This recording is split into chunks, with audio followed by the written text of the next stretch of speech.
The convoy of aid vehicles had just left a Gaza warehouse, clearly marked with the logo of the World Central Kitchen, when they were hit by a series of Israeli airstrikes. Israeli Prime Minister Benjamin Netanyahu saying Israeli forces unintentionally harmed non-combatants, and writing, "Our hearts go out to their families," saying Israel will investigate and "we will do everything in our power to ensure that such tragedies do not occur in the future." It was a mistake. Israel's top general saying the strike was a mistake following a misidentification.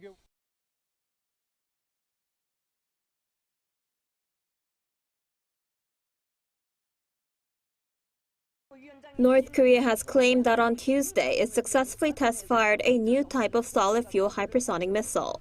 The regime's state-run media said Wednesday that its leader Kim Jong-un, who oversaw the first test launch of the Hwasong-16 intermediate-range missile the day before, said the regime has now turned all of its missiles into solid fuel, nuclear-capable, and with warhead control.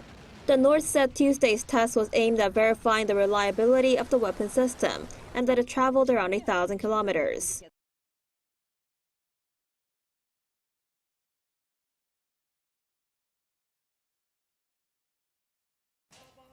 This fire in a nightclub in Istanbul took 29 lives on Tuesday. The Masquerade nightclub was 2 floors underground beneath the 16-story residential building. There was 1 entrance and 1 exit, no back door, no windows to breathe. The club was closed for renovations. People who died are the construction team and some of the club employees.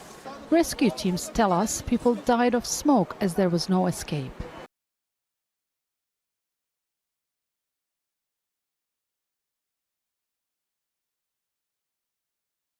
At 7:58 local time, Taiwan was shaken awake. Books sent flying from their shelves. Peak hour traffic grinding to a halt. And breakfast television interrupted.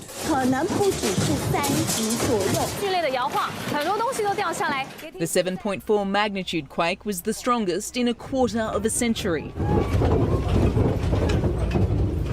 The epicentre, approximately 18 kilometres south of Hualien City, where more than 20 buildings collapsed.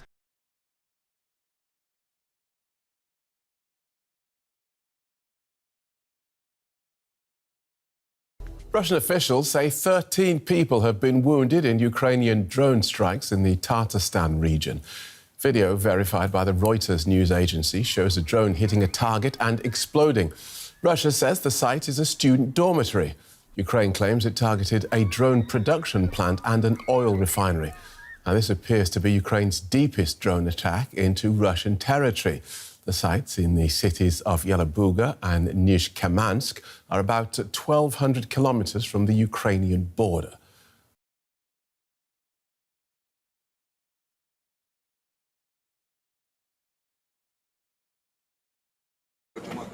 'After this unprecedented police raid on her home, Dina Boluarte's problems have only seemed to multiply.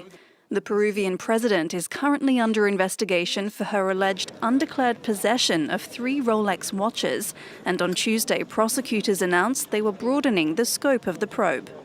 The investigation was opened last month after a political YouTube show found photos of Boluarte wearing a number of Rolex watches worth between $14,000 and $25,000. The 61-year-old has denied the illicit enrichment accusations.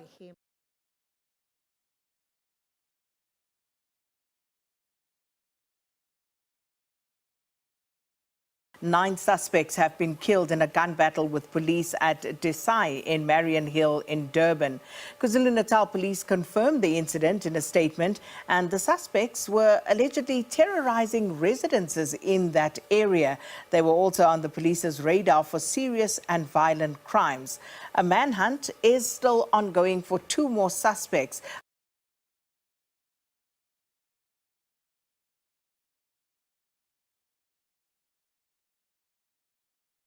8 people, including 7 suspected migrants, have died in a high-speed car crash in southeastern Albania. Police say the driver failed to stop at a checkpoint and sped away. It's believed he later lost control of the car and crashed into a river not far from the Greek border. Albania is part of a transit hub and key corridor for migrants heading to the EU, especially from the Middle East, Asia and Africa.